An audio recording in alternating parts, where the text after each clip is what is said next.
Welcome to LawPath's legal education videos. My name is Damon Murdoch and I've been a lawyer for over 10 years. Today we're talking about convertible notes. If you want to know a little bit more information about capital raising generally, see our other videos on capital raising. This video is about convertible notes particularly, and just a little bit about them. So what are they? What do they do? A lot of times a startup company might not have a lot of resources and is looking to raise money. However, an investor might not want to buy shares in the company because they don't know whether that company is going to be successful. So they basically say, I'll give you money now and let me decide later whether that's a loan or a debt or that's a share. And so it's essentially saying, we're going to give you money now, not as a debt, not as share, but we get to decide later.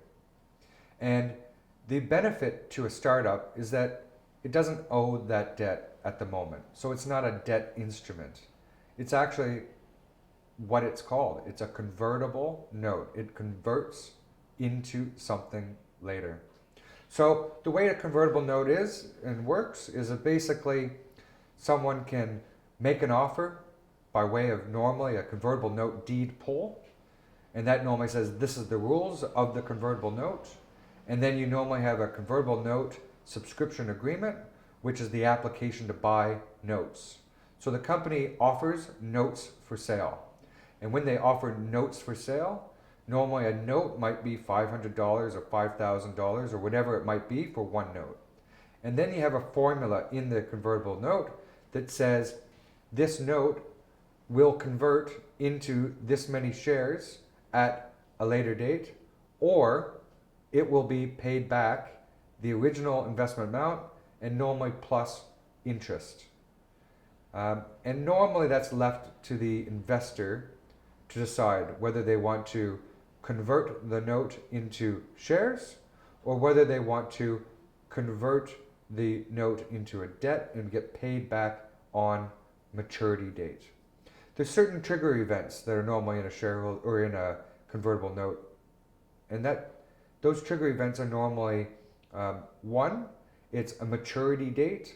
So saying at 3 years from now is the maturity date. And on the maturity date, this initial investment will convert into shares or be paid back at the election of the investor.